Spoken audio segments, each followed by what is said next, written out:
Hi everyone and welcome. So I'm continuing my reading of A Course in Miracles and giving you my interpretations based on what I have learned thus far. We're going to continue our reading from 2 weeks ago because I took last week off. And so we have chapter 1, the meaning of miracles. And we're starting on miracle principle number 13. And it says, miracles are both beginnings and endings. And so they alter the temporal order. They are always affirmations of rebirth, which seem to go back but really go forward. They undo the past in the present and thus release the future. So what does that big sentence mean? So basically what this is talking about is miracles are outside the realm or the laws of this world. So if something, comes up from the past into the present moment and you forgive that in the past, it then releases you from that circumstance or that thing that's happening again. That's what it means by, it can heal. It heals all things through all levels of what we perceive as time. So miracles are not endings, but they are not beginnings either. They are both simultaneously, always working together. Then we have number 14. Miracles bear witness to truth. They are convincing because they arise from conviction. Without conviction, they deteriorate into magic, which is mindless and therefore destructive, or rather, the uncreative use of mind.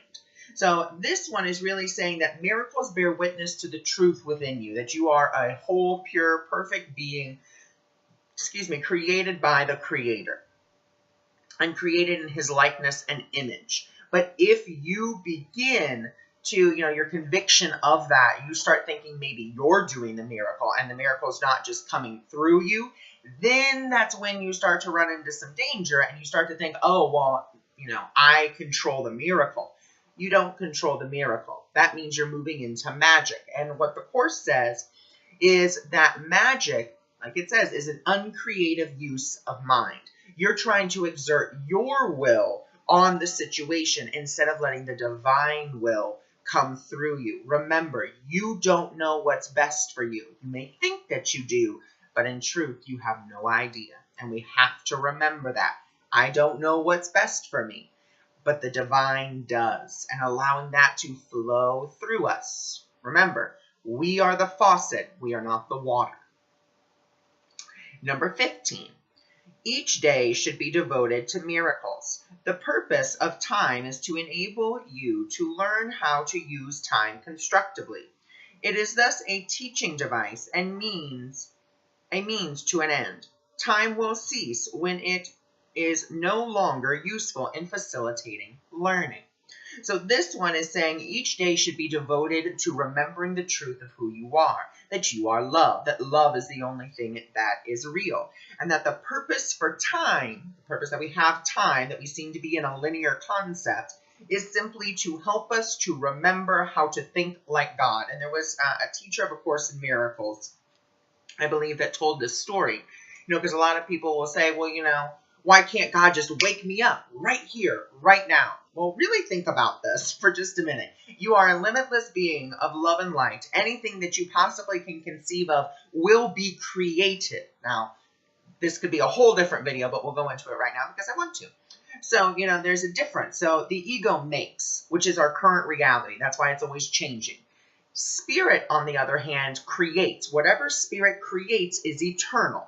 So that means, let's say, suddenly God's like, you know what, Susie, I want you to wake up. So Susie wakes up. She's in heaven. She's like, oh my gosh, this is great. And God's like, hey, anything you think of is possible. Well, Susie has a fearful thought about a dragon coming and destroying the whole place. And she is a creation of God. So that means that dragon immediately appears and immediately starts doing exactly what she believed that it would do. And, she's running around all of heaven being like, God, help me, help me. And God's like, well, you created it and I gave you free will, so I can't uncreate it because you created it. So this is why we have the use of time right now, to help us to remember how to think like God. Okay? Then we will go, and then it says time will cease when it is no longer useful in facilitating that learning. So the moment that, we really awaken, we remember who we truly are, we remember that we are eternal, then time will cease. We're not going to need a linear concept anymore because we're going to really be remembering what and who we truly are. 16. Miracles are teaching devices for demonstrating. It's blessed to give as well as to receive. They simultaneously increase the strength of the giver and supply strength to the receiver. So this one is really saying that miracles are teaching devices. They're here to show us that we are all one, that whatever we give to another, we are really giving to ourselves. So if you are, facilitating a miracle for someone, and that could just simply be lending an ear. That could be sharing a smile. That could be giving someone money. We don't know what the miracle is, but we're willing to be guided on what we need to do to facilitate that miracle. So when you give that miracle to someone else, you are gaining more strength in remembering that you are the faucet through which the divine flows, and whatever you're doing for that person is giving them strength as well. So then number 17, miracles transcend the body. They are sudden shifts into invisibility, away from the body's level. That's why they heal. So miracles are beyond the laws of the ego. They are beyond the laws of physical reality, which is why they can heal. It's beyond this physical shell. It says, you transition into the invisible. What does that mean? What it simply is stating is that you have the ability you're going back into that remembrance of who you truly are, which is invisible to the body's eyes, but not to the mind's. And when I say mind, I don't mean the brain in your head. I mean the mind, the higher consciousness, okay, that is within you. So that's why miracles transcend the bodies, because it goes beyond the level of just the body. The miracle flows through you. It does not come from the body. It flows through the body. And they are sudden shifts into the invisible. So it's a sudden shift from a fear-based thinking, because this is what a miracle truly is. A miracle is nothing more than a shift in perception from fear to love. So you're shifting into the invisible. You're shifting into what the ego cannot see and cannot even perceive. And then that is why they heal, because it is a remembrance of who you truly are. And once you do that, that's when the suffering stops. That's when miracles occur. When you remember, oh, I'm not this body. I'm not this disease. I'm not this disability. I'm none of these things. I am the holy, precious child of God, whole, pure, perfect, protected, and provided for in all ways. So then we go to number 18. A miracle is a service. It is maximal service you can render to another. It is a way of loving your neighbor as yourself. You recognize your own and your neighbor's worth simultaneously. So this is a service not only that you are providing for another, but remember, whatever you do for another, you're actually doing for yourself. So as that miracle is coming through you, not from you, but through you, what it's actually doing is it's being able to say, okay, I am worthy to be a miracle worker. I am worthy to give this miracle away to another. And in seeing them receive the miracle, you're starting to see that you are worthy of miracles as well. That's why you can see both of your worth simultaneously. I am worthy of giving the miracle, but also I see myself in that other person, so I am also worthy of getting a miracle as well. This is why I just love the course. Like all this stuff, to me, it clicks. And I'm just like, oh my gosh, this makes so much sense. So I hope this is making sense to you guys as well and really helping to shift your perception. Number 19. And we're only going to 25 today. And then next week we'll go from 26 to 38. So number 19. Miracles make minds one in God. They depend on cooperation because the sonship is the sum of all God created. Miracles Therefore, reflect the laws of eternity, not time or the ego's, plane of existence. So, miracles make minds one with God. So what does that mean? It simply means that your mind then becomes one with the Creator's mind. You are thinking only loving thoughts, and that's all that God thinks is love. So you then become one with that mind. Then it says, they depend on cooperation because the sonship is the sum of all God created. Because you, me, everyone around the world, doesn't matter who they are or what we perceive that they have done. We are all the sons, daughters, however you want to look at it, of the divine. Okay, that's what we are. That's the truth. And so it takes our cooperation. It takes you and another person to come together to say, hey, you know what? Let's work a miracle. That's why in the Bible it says, when two or more gather together in my name, that nothing will not be given to them. It's because you and another person are joining together. Once again, it's you and yourself joining together in such a way, which is a loving way. And so you are going back to God. You're having that experience of oneness again. So that's why, miracles are all about cooperation. And that's why they reflect the laws of eternity, not time. The laws of eternity are the laws of God, which are the laws of love. We don't want to have miracles under the laws of the ego because that's in the laws of the physical world. That's why you see when miracles happen, they are outside the laws of the physical world. Someone has incurable cancer and then it goes into remission. Someone has an inoperable tumor and it begins to shrink, with the power of prayer. People doing a prayer circle around them and it's just shrinking, shrinking, shrinking. Or people meditating on peace and then the next day it's like one of the most peaceful days the planet has ever had. It shows that when minds connect, when we all have one intention, that is when miracles occur. Okay? Then number 20, miracles awaken the awareness that the spirit, not the body, is the altar of truth. This is the recognition that leads to the healing power of the miracle. So once again, the miracle reawakens the awareness that spirit, the essential essence of you, is the truth of you, that you are not this body, that you are free. And that is why they heal, because it brings you to that recognition that this is merely a shell that your ego mind created. And the mind or the body does not control the mind. The mind controls the body. And that's what we have to remember. The mind controls the body. If you are in constant insistence that you are sick, that you are poor, that you are this, that you are that, that is what you are affirming that you are. But that is not what you are. The Course is telling you that you are the divine child of God. You are whole. You are pure. You are perfect. And once you come into that recognition, that's when the healing occurs. And that's what a miracle is. Remember, a miracle is a shift in perception from fear back to love. 21. Miracles are natural signs of forgiveness. Through miracles, you accept God's forgiveness by extending it to others. So what we can see with this is miracles are a natural sign of forgiveness. Let's say that, someone's been really mean to you and you start practicing the Course's type of forgiveness work and you start to notice a shift in their behavior. That's a miracle. And that shows that you have accepted them for who they are, the holy, perfect child of God.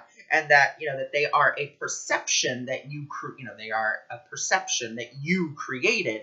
And now you have changed your mind about it. And so now they are changing. So that is how we can really start to see the miracle occurring. And then number 22, miracles are associated with fear only because of the belief that darkness can hide. I absolutely love that first sentence. I just love it. So we fear miracles, we fear a miracle coming in because we're like, okay, we get momentary relief. But in fact, we get relief forever. It's just we believe that the miracle is only going to last for so long, when in fact a miracle, it has the essence of eternity within it. And we just believe that, okay, the light turned on for a brief second, and now, the darkness just went to go hide somewhere else. Now it's in another room. No. When light comes on, darkness is dispelled. It's not destroyed because it was never real, but it is dispelled. And that means it no longer exists in that space. And so it says, you believe that the physical eyes cannot see. Okay, hold on. Okay, darkness can hide. You believe that what your physical eyes cannot see does not exist. This leads to the denial of the spiritual sight.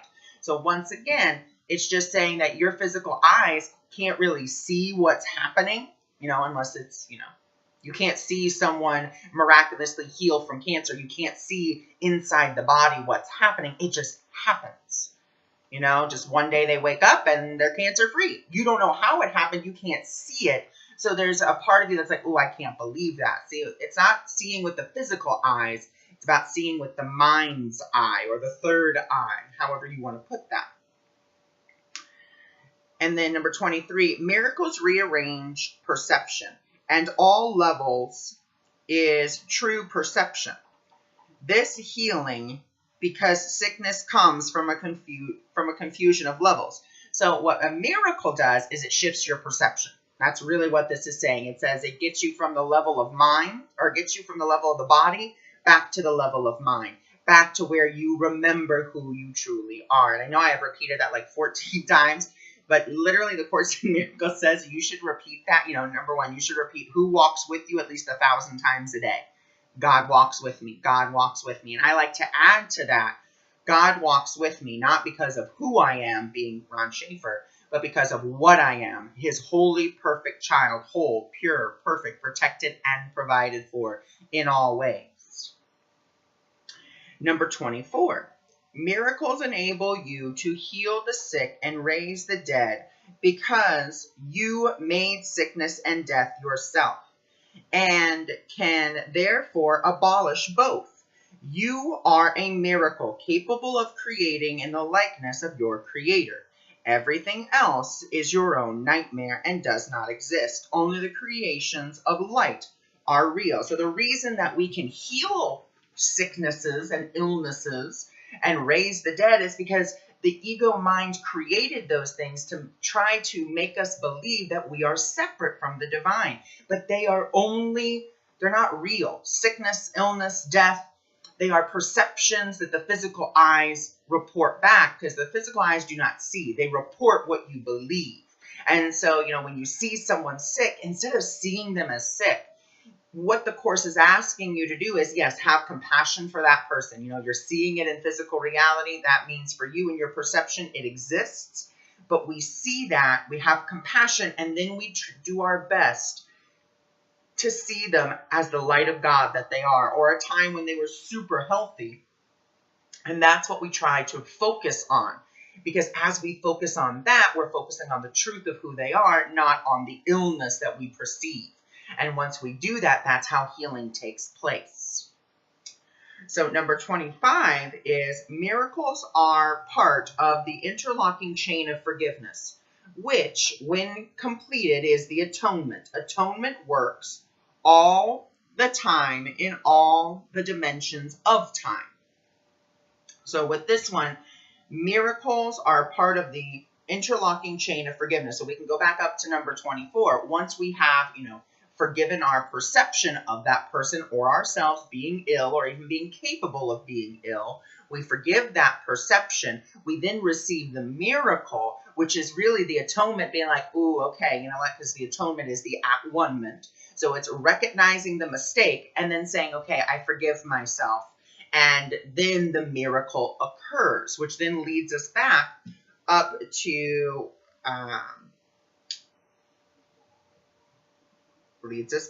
one of the other miracle principles. I can't remember it right now, nor can I find the one I want.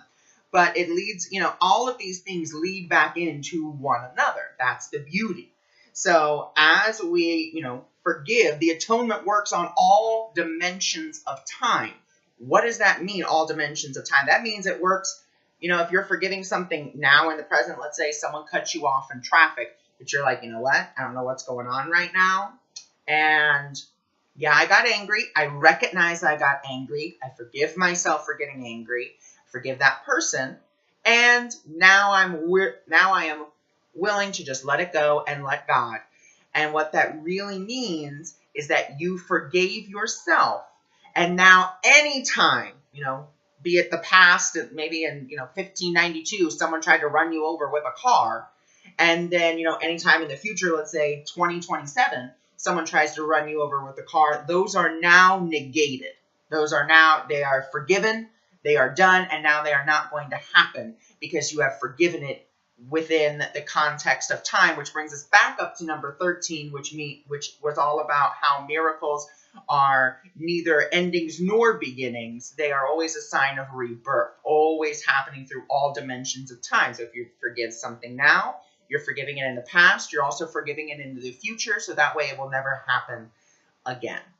All right, my friends. Well, thank you so much for joining me. Thank you so much for being here. Remember, I am reading from the Course in Miracles, and that was Chapter 1, Part 2.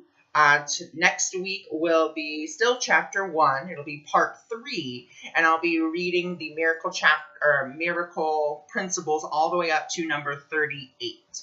All right, so thank you so much for joining me. If you're interested in how to really present these concepts in a practical way in your life, even though I try to give you practical stories, if you're interested in how can I really start applying this into my life and really start seeing miracles, I recommend that you go visit my website where I have Miracle Mindset calls, I have Miracle Mindset coaching, I have tons of other freebies that you can find on my website. So thank you so much for joining me. All my love.